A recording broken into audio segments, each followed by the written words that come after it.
Hey, it's Richard Cole again. Rich is talking. Well, today is March the 5th. Last night, President Trump delivered what I think was one of the greatest speeches I've ever heard. It's the longest speech to joint session of Congress in history. He did it very, very well. The reaction was great. The guests he had were wonderful. The Democrats made complete fools of themselves. They have learned nothing by this election. Nothing. I'm glad they're acting that way, because at the midterms, they're going to lose more seats in Congress. And we will be able to get more things done. That's good for the country. It was so positive to hear the things like, we're through with woke policies, DEI is out the window. Now we bring people into jobs based on their abilities and their merit. That's the way it should be. Did you hear him say that recruits are up in the military? That's been going down and down and down year after year, especially under Democrat control. Now they're all excited about it. They said appointing Pete Hegseth as Secretary of Defense would deter people from wanting to enlist. Ha! You're wrong, people. It was the right thing to do. He's one of them. That's why. This is so good. The border crossings. All through Biden's 4 years, he said, we need legislation. The Republicans won't let us do this. We can't do anything about the border without more legislation. Trump comes in within 2 weeks without any legislation, shut it down. He called a state of emergency and brought the military in. There's hardly 1 or 2 people coming over the border now. And the other side of the border, they're just walking away. They're not even trying. They realize it's not worth it. So they're wandering back. The 250-pound women are waddling back to Guatemala or wherever they're from. They were supposed to have it so bad, they were starving, and they could roll up to the border. They were so fat. So I'm just excited about that. What a job that DOJ is doing. I wish I had a list right in front of me. I'll try to find some on all the things that Trump listed that money is going to. Can you believe the stuff he listed? I'll find that in a few minutes and I'll insert it right here. Some of the appalling waste we have already identified. $22 billion from HHS to provide free housing and cars for illegal aliens. $45 million for diversity, equity, and inclusion scholarships in Burma. $40 million to improve the social and economic inclusion of sedentary migrants. Nobody knows what that is. $8 million to promote LGBTQI+ in the African nation of Lesotho, which nobody has ever heard of. $60 million for indigenous peoples and Afro-Colombian empowerment in Central America. $60 million. $8 million for making mice transgender. This is real. $32 million for a left-wing propaganda operation in Moldova. That's just amazing, isn't it? That money. And they hate Musk. They say Musk is stealing. Musk is the richest man in the world. What the hell would he want to steal even millions from the government? I mean, that's how dumb the other side of the aisle is. Dumb the Democrats, all of them. I see them on Facebook and everything. They can't say anything positive. Everything they say is negative against the country. So I'm just so pleased with the way things are going. And how about this, when that little boy with brain cancer was given the opportunity to be a member of the Secret Service? His name is DJ Daniel. He is 13 years old, and he has always dreamed of becoming a police officer.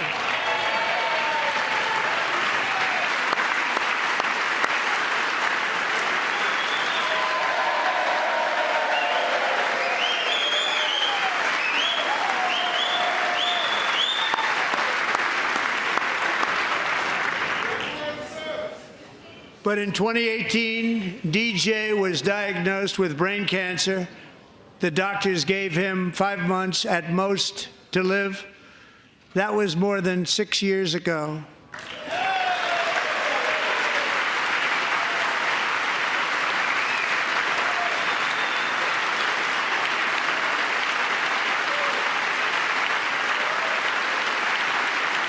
The police departments love him. And tonight, DJ, we're going to do you the biggest honor of them all.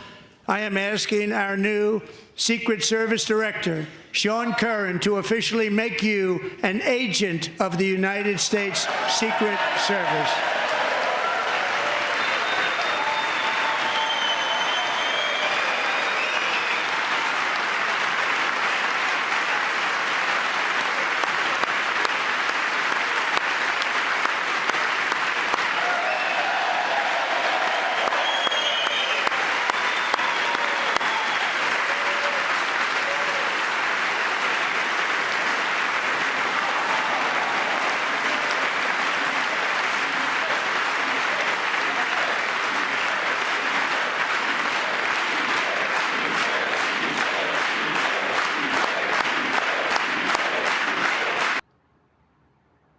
Now I wanted to get to what we were talking about. I have a number of you followers that have been commenting on a couple of my posts here regarding, it all started with the blow-up between Trump and Zelensky.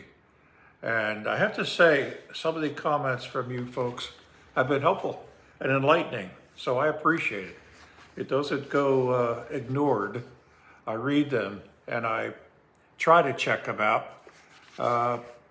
There's one here saying that his wife, Zelensky's wife, went on a shopping spree in New York, and that Zelensky has a Bugatti and a mansion in Miami.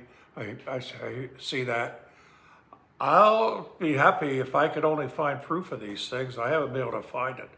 I don't use Rumble because I found that stuff is a bit way to the right, and it's not based on any fact that I can see. So I ignore Rumble.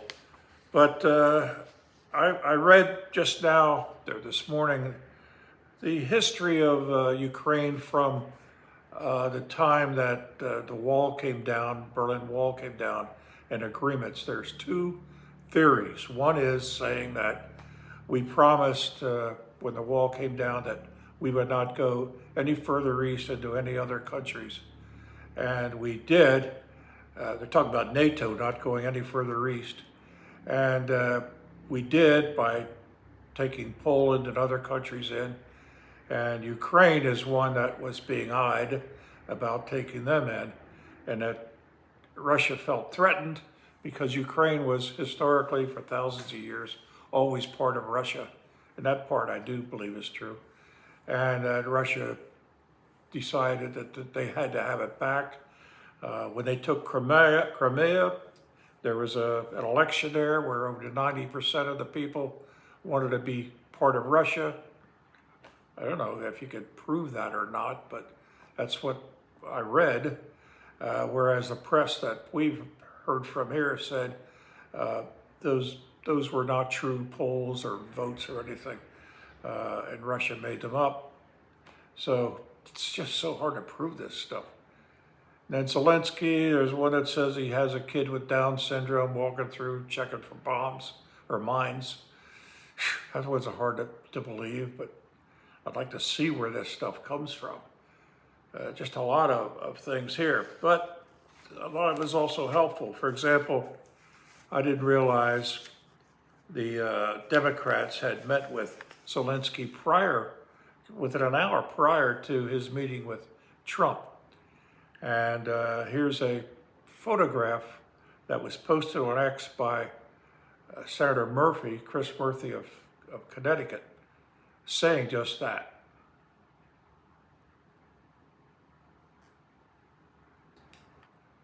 Not to make excuses, but I am making excuses.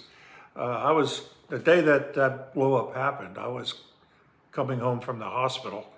I'd been in for a couple of days, nothing serious, but that's where I was. So I relied on excerpts from the news media about what occurred that day. nothing came out from the press about that meeting with the Democrats prior to the meeting with Trump. And I thank you. I forget which one of you told me that, but you were right. You know who did a great job on going through all of this was Megyn Kelly. She did a terrific show on Friday evening. You can find it on YouTube, where she goes through how Trump was set up for that whole meeting. And I recommend you watch that. The first half of her show is on something else, I forget what, but the second half is on this subject. And it's worth it just watching the second half of her show. So I appreciate your comments. I hope you continue to do so. I will ask you again when you're finished, go to the profile, hit the YouTube channel, and that'll take you to the YouTube channel, and you can hit subscribe. All that means is you'll be notified when I have another podcast out. It doesn't mean that you're paying for anything. You'll get the notice from YouTube, but I guess you also get it if you're on TikTok and following me. You'll also get notice. Thanks so much, folks. I really do appreciate it.